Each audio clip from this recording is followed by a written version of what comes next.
Assalamualaikum warahmatullahi wabarakatuh. Kami dari kelompok 1 Bioteknologi dengan materi Organisasi Genom dalam Bioteknologi. Dengan saya Kurniawati, Maria Widya, dan Oktorianti. Di mana organisasi genom dalam bioteknologi mempunyai 5 pembahasan. Yang pertama, mengidentifikasi DNA materi genetik. Yang kedua, menjelaskan replikasi DNA. Yang ketiga, menjelaskan struktur dan genom DNA. Keempat, menjelaskan sintesis RNA dan protein. Dan yang kelima yaitu menjelaskan mutasi DNA. Baik, kita masuk di pembahasan pertama, yaitu DNA materi genetik, di mana kromosom terdapat di dalam gen.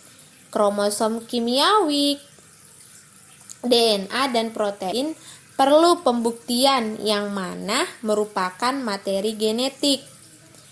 Seorang ahli kesehatan dari Inggris, Frederick Griffith, mempelajari penyebab penyakit pneumonia pada mamalia, yaitu bakteri Streptococcus pneumoniae.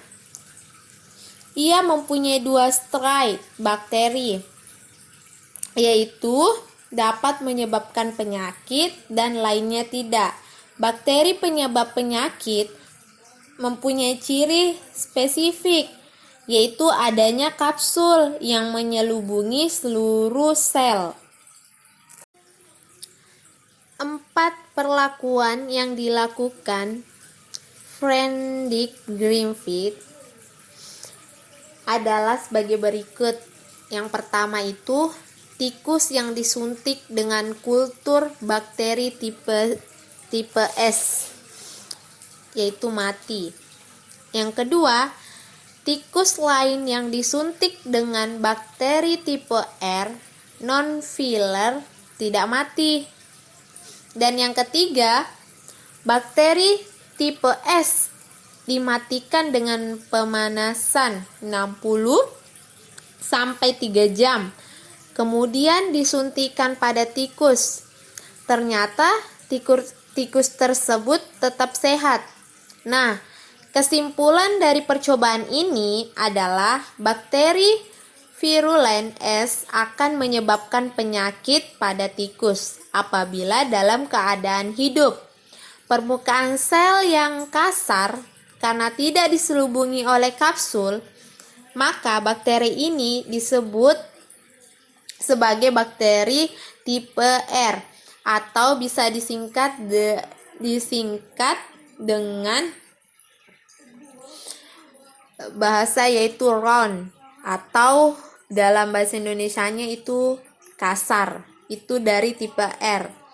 Yang keempat, Griffith mencampurkan bakteri tipe S. Tipe S itu disebut dengan smooth atau halus, yang telah mati karena pemanasan dengan bakteri tipe R, kemudian disuntikan pada tikus. Tikus percobaan sakit dan dari hasil autopsi ditemui banyak bakteri tipe S pada tikus tersebut. Adapun substansi yang berasal dari bakteri itu atau bakteri tipe S yang sudah mati mengubah sel bakteri dari tipe R menjadi bentuk bakteri virulen atau tipe S. Sifat patogenitas yang dimiliki bakteri dari tipe R ini ternyata diwariskan ke semua keturunannya. Baik, kita masuk di replikasi DNA.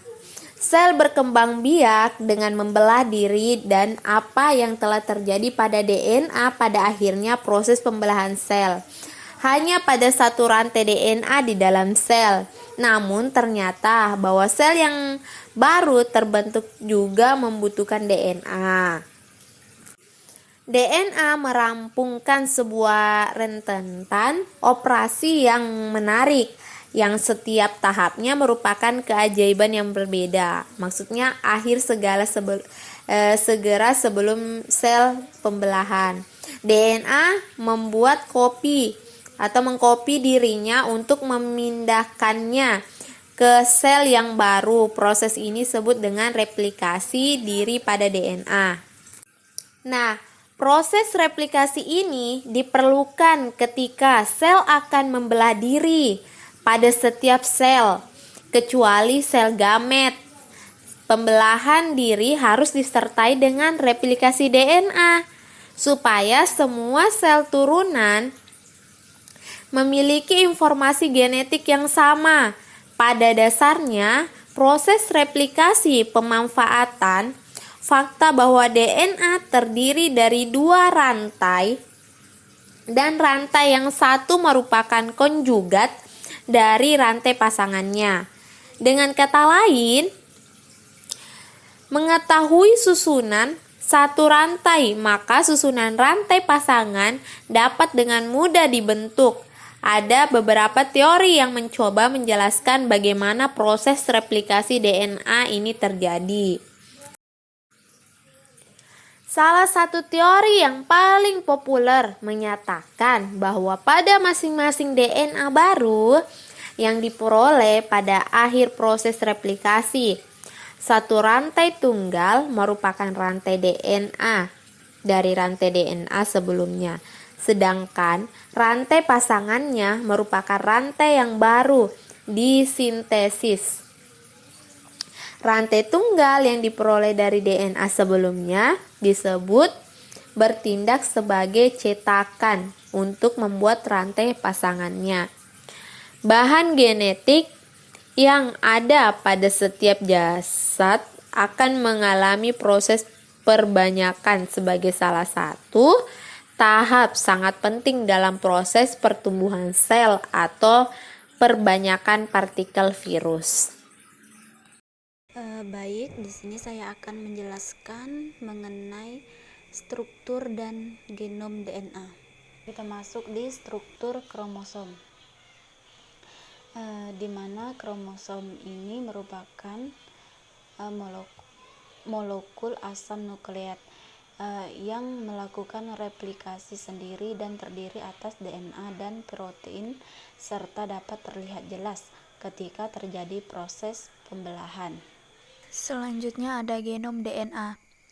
Genom merupakan total DNA yang dimiliki oleh organisme, bakteri, hewan, tumbuhan, dan manusia, atau satu kesatuan gen yang secara alami dimiliki oleh satu sel atau satu kesatuan kromosom jasad eukariotik dalam fase haploid. Genom manusia dan hewan ini terdiri dari DNA inti atau nuklear genom dan DNA mitokondria, sedangkan tumbuhan terdiri dari DNA plastid, DNA kloroplas, dan mitokondria. Organisasi genom pada prokariotik. Genom pada kelompok jasad prokariotik seringkali dijumpai bahan genetik tambahan selain bahan genetik utamanya. Bahan genetik tambahan pada kelompok ini disebut sebagai plasmid utamanya dan gen yang ada pada plasmid tersebut. Nah, dapat disimpulkan bahwa batasan genom pada kelompok prokariotik umumnya hanya meliputi bahan genetik utamanya, kecuali bahan genetik tambahan tersebut tidak terpisahkan dari sel prokariotik tersebut. Bahan genetik utama atau kromosom jasad prokariotik terdiri atas satu unit molekul DNA untai ganda dengan struktur sirkular. Prokariotik bersifat monoploid karena hanya memiliki satu bahan genetik utama. Bahan genetik pada prokariotik ini tidak dikemas di dalam suatu struktur yang jelas karena tidak terdapat inti sel. Bahan genetik ini terikat pada membran sel sebelah dalam yang diduga berperan dalam proses pemisahan DNA pada saat terjadi pembelahan sel. Organisasi genom pada eukariotik. Genom eukariotik mempunyai organisasi yang lebih kompleks dibandingkan dengan genom prokariotik. Molekul DNA utama pada eukariotik berupa molekul untai ganda dengan struktur linear. Ukuran genom eukariotik, khususnya eukariotik tingkat tinggi, jauh lebih besar dibandingkan dengan ukuran genom prokariotik. Bahan genetik utama eukariotik terletak di dalam inti sel DNA pada mitokondria dan kloroplas atau tumbuhan.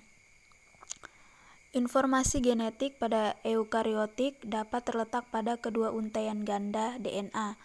Artinya, masing-masing untai DNA dapat berfungsi sebagai bagian yang mengkode suatu maupun yang tidak membawa informasi linear, maka dapat mencapai panjang sekitar 1,7 m, sedangkan ukuran sel manusia hanya berperan mikron.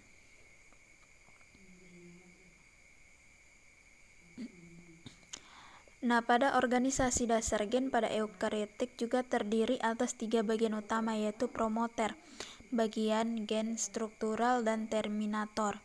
Perbedaan mendasar organisasi gen prokariotik dan eukariotik terutama terletak pada bagian strukturalnya, yaitu adanya intron pada sebagian besar gen eukariotik. Selanjutnya adalah sintesis RNA dan protein. Sintesis protein ini terjadi melalui 2 tahap, yaitu transkripsi dan translasi.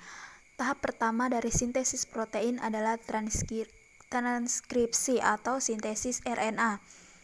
Nah, proses ini berlangsung di dalam inti sel. Transkripsi merupakan proses sintesis langsung RNA dan DNA. RNA dari DNA. Pada saat inti sel memerintahkan perlunya sintesis protein, informasi DNA dialihkan melalui RNA pembawa pesan yang disebut RNA messenger atau mRNA. Transkripsi adalah proses penyalinan kode-kode genetik yang ada pada urutan DNA menjadi molekul RNA. Molekul RNA yang disintesis dalam proses transkripsi pada garis besarnya dapat dibedakan menjadi 3 kelompok molekul RNA, yaitu mRNA atau messenger RNA. Nah, molekul mRNA adalah RNA yang merupakan salinan kode-kode genetik pada DNA yang dalam proses selanjutnya, yaitu proses translasi, akan diterjemahkan menjadi urutan asam-asam amino yang menyusun suatu polipeptida atau protein tertentu. Nah, yang kedua ada tRNA atau transfer RNA. Nah, molekul tRNA adalah RNA yang berperan membawa asam-asam amino spesifik yang akan digabungkan dalam proses sintesis protein atau translasi. Dan yang terakhir ada rRNA atau ribosom RNA. Molekul rRNA adalah RNA yang digunakan untuk menyusun ribosom, yaitu suatu partikel di dalam sel yang digunakan sebagai tempat sintesis protein. Molekul tRNA dan rRNA tidak pernah ditranslasi karena molekul yang digunakan adalah RNA-nya itu sendiri. Mekanisme transkripsi atau sintesis RNA. Yang pertama yaitu faktor-faktor yang mengendalikan transkripsi menempel pada bagian promoter. Kemudian tahap kedua, penempelan faktor-faktor pengendalian transkripsi menyebabkan terbentuknya kompleks promotor yang terbuka. Kemudian tahap ketiga, RNA polimerase membaca cetakan atau DNA template dan mulai melakukan peningkatan nukleotida yang komplementer dengan cetakannya.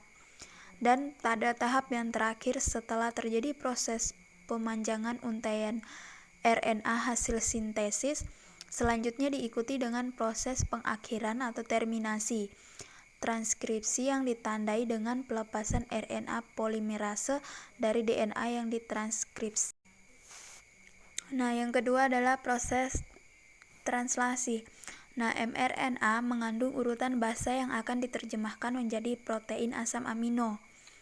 Nah, proses penerjemahan kodon menjadi protein atau yang disebut dengan translasi ribosom sebagai tempat pembuatan protein ini terdiri atas dua bagian yang disebut subunit kecil dan subunit besar. Secara garis besar, translasi dibagi menjadi 3 tahap, yaitu inisiasi, elongasi, dan terminasi. Pada tahap inisiasi, mRNA akan menempel pada subunit kecil ribosom. Subunit kecil ini akan mengenali kode awal genetik AUG dan mRNA yang disebut sebagai start codon. Tahap selanjutnya adalah elongasi dari pembacaan kodon oleh tRNA sehingga terbentuk rantai polipeptida. Elongasi akan berhenti pada tahap pembacaan urutan base spesifik yang memerintahkan proses translasi dihentikan atau tahap terminasi. Urutan ini biasanya terdiri atas UAA, UAG, dan UGA yang dikenal dengan nama stop codon. Selanjutnya, proses sintesis protein yang melibatkan mRNA dan tRNA. Ada 5 tahap, yaitu yang pertama ada tahap mRNA ditranskripsikan dari rantai DNA. Kemudian pada tahap kedua, setiap asam amino diikat pada tRNA dengan bantuan enzim spesifik dan ATP. Di tahap ketiga, mRNA, tRNA, dan subunit ribosom tersebut bersatu. Kemudian di tahap keempat, rangkaian tRNA menambah asam amino menjadi rantai polipeptida dan mRNA keluar dari ribosom. Tahap yang terakhir, ribosom sampai pada codon stop dan polipeptida dilepaskan. Selanjutnya, mutasi DNA. Proses perubahan informasi genetik sel atau virus ini disebut dengan mutasi. Nah, mutasi yang terjadi tidak selalu mengakibatkan perubahan dalam struktur dan fungsi. Kejadian mutasi meskipun tidak terlihat mungkin ikut berperan. Jika mutasi terjadi dalam gamet atau sel yang menghasilkan gamet, maka perubahan itu bisa diteruskan ke keturunan dan generasi berikutnya. Mutasi bisa dikelompokkan ke dalam beberapa kategori berdasarkan perubahan yang terjadi selama prosesnya, yaitu pergantian, penghapusan, penambahan, dan pembalikan. Sekian dari presentasi kami dari kelompok 1, semoga bermanfaat dan wassalamualaikum warahmatullahi wabarakatuh.